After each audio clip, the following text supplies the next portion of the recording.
Hey everybody, Barry here again. We're back at the truck, back at Desperado.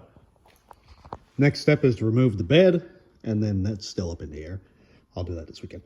Remove the bed so that I can check out the frame, make sure it's all good, do the Mat 5 Field Special hammer test on it. And hey, I brought straps today.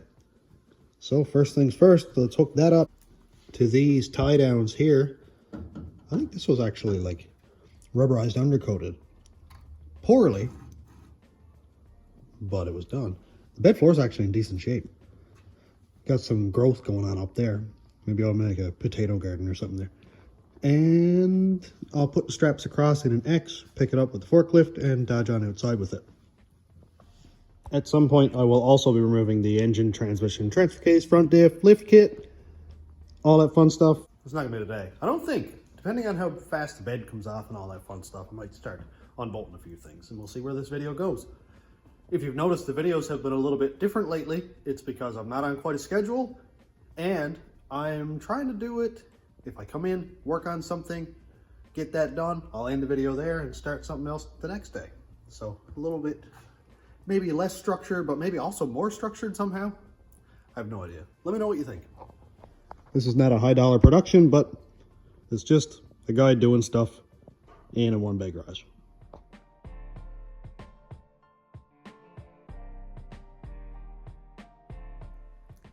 I've got the ratchet straps put in. I've got them ratcheted to about the same tension so that it won't be higher on one side or the other, you know. And straps just hung out the side so it's not so messy. I've got a ball on the fork from a hitch so that I can go in and loop that in between the straps so it won't fall off or whatever. And let's get the forklift and see what it looks like. Never done it this way before, but gotta try everything once, I guess.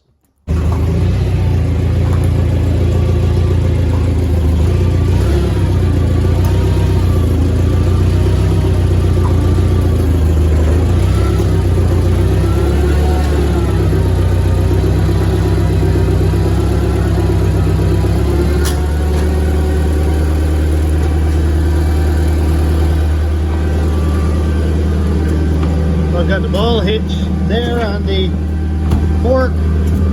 Now I should be able to do that and it shouldn't come off. Hopefully. I'm just going to tighten this up a little tiny bit here.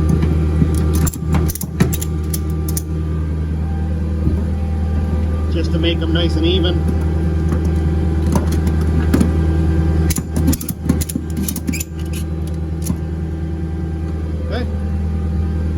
Well, it's worth a shot.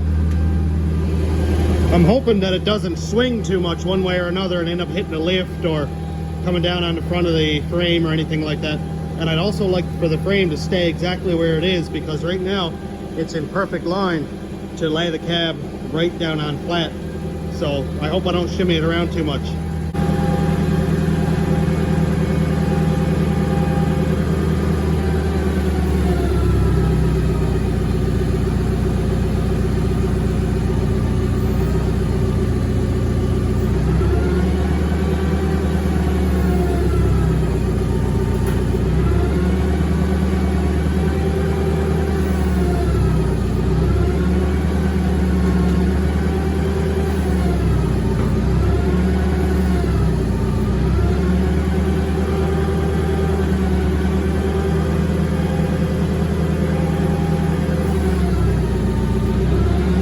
So of course we've got a lot of weight up front there with the headboard and that, so I'm not quite sure what to do there. I think I might grab a tire and put between the bed and the forks there so it'll sort of act like a lever. Let's just put that back down a little bit. And I'll go out in the yard and grab a tire to throw on it. Seems like it's coming up relatively well. It's not snagging or anything, and I think everything is unhooked. Yeah, everything there is good. Well, this might have something to do with it. Yeah, that would hold it down, wouldn't it? Much better. Let's just try it now without it being hooked up in anything.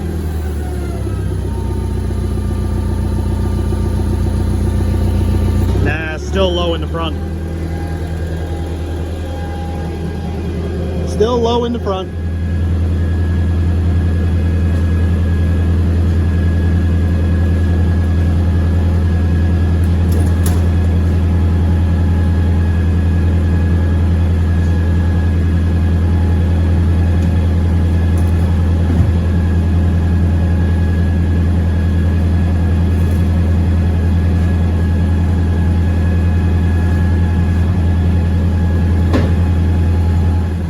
So in a perfect world, when the back of the bed lifts up, this rim will hit the fork and should help stabilize it.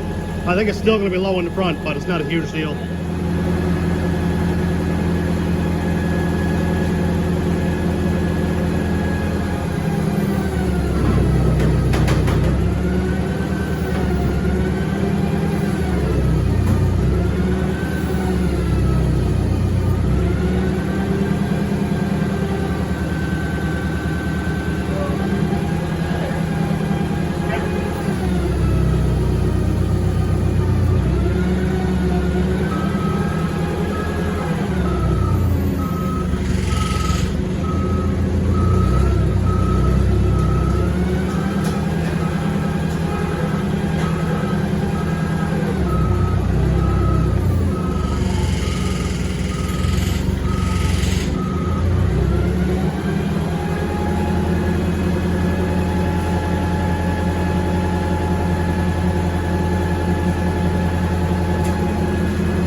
So well, so much better.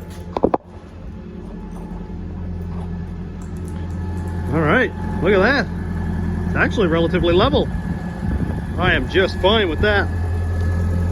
Came off really well. I forgot to open the gate, but I'm gonna go put it on a frame back there just to lay it somewhere, and then can start stripping this thing. Put the tire back there, worked absolutely perfect.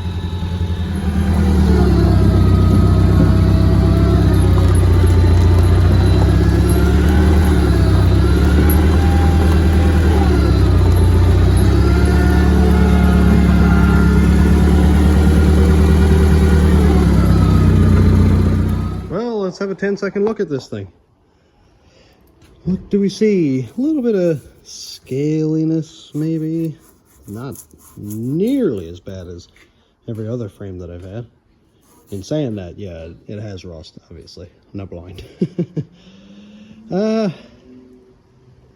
Yeah, these leaf springs, I think they are lift kit leaf springs, which makes me sad.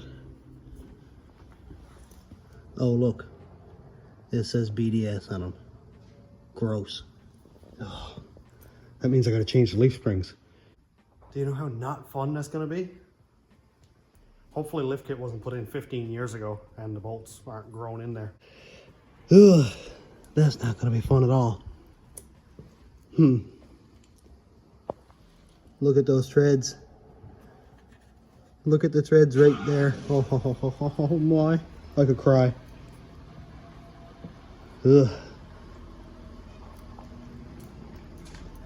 Well, if anything, they've got the bolts put in the right direction this time.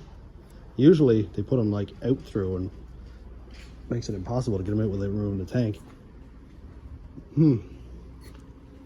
This thing came out fine. I thought there was a ground attached to the body of the bed, but it's attached under here, so that's cool.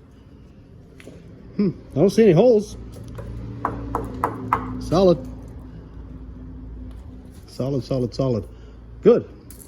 So, I think I'm actually going to pull this thing outside now and get the cab off. That way I can take the engine out, transmission, cut the frame in half.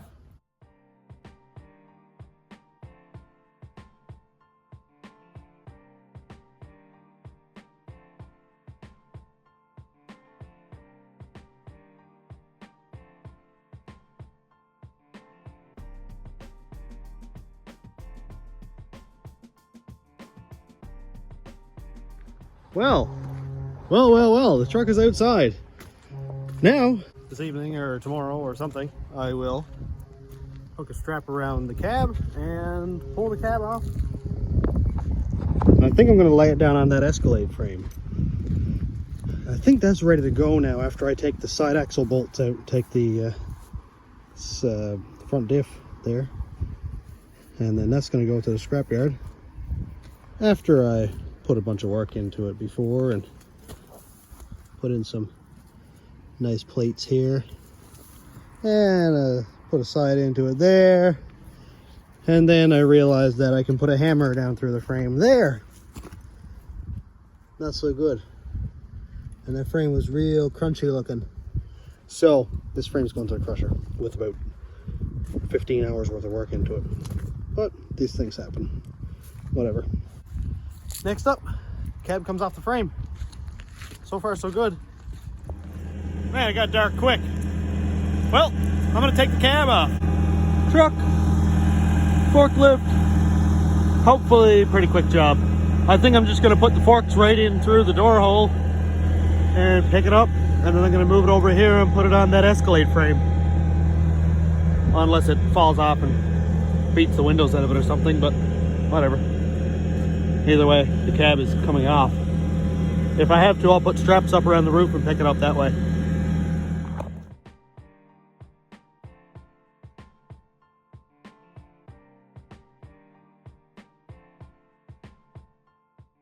Was this a good idea? Well, probably not. Did it work? Yep.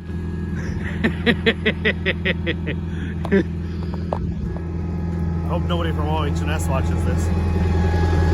Except this is private and not occupational, and there's no hazard here whatsoever. It's all good, man. Look at that. Wow, I'm gonna go get that off them out of the air now before it falls down or something. Let's go put it on that frame. Sweet.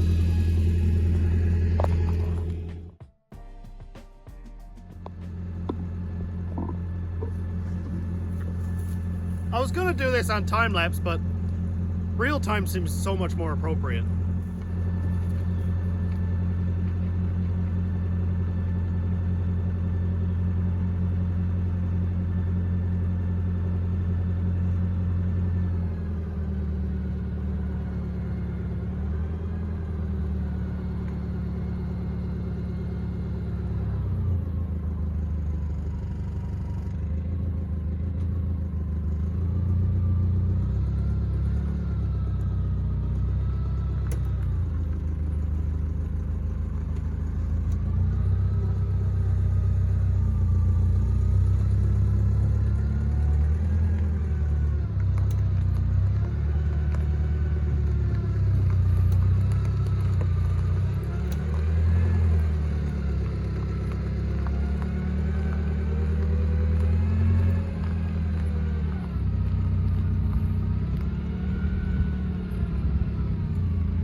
better. So I'm just gonna go push this frame inside again, and that way, in the next video, we can start chopping. I'm gonna end this after I get it inside, because the next video where I cut the frame down, I want that to be a complete start to finish, done, welded frame in the next video. So it may be long, but it will be absolutely jammed with content and welding and cutting and grinding and all that fun stuff. I'm so excited how well that worked.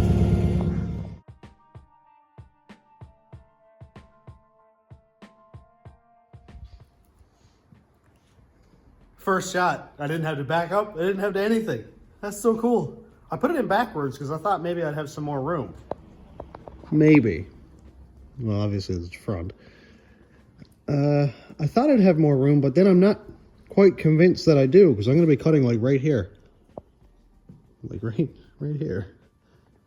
But I do have about 3 feet where I can go backwards, which is just fine. I'm fine with that. If I need to, I'll just walk around this way. But I'd like to be able to cut it off and then roll the frame ahead. Just 10-second game plan. This mount has to stay where it is because these are the 2 mounts that the single cab fits. Luckily enough, they're in the right position anyway. This mount is going to get chopped out. I think this cross member has to go. Everything here is going to go forward 24.5 inches. So it's going to be like cut, say, around here and there. I was thinking about doing just a 45, but I like the idea of cutting down about halfway, back, and then down again. That way it'll just step right over and I can have lots of surface area to weld. Then I'll fish plate it, and I will also be boxing the frame.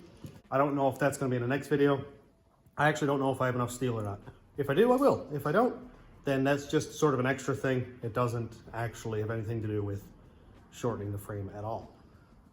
This will be the first video that I can find on YouTube where somebody shortens an extended cab. Everybody goes from long box to short box, but nobody goes from extended cab to regular cab. Oddly enough, it seems to be the easier way to do it. But, well, I'll be the first. Whatever. If you were the first and have a video on it, link it so I can watch it. That'd be great. Engine and transmission are going to come out, obviously. Drive shaft has to go. Exhaust has to go in order to do all this. And maybe I'll just do that off camera so that next video won't be cluttered up with all this junk when we're actually just doing the frame.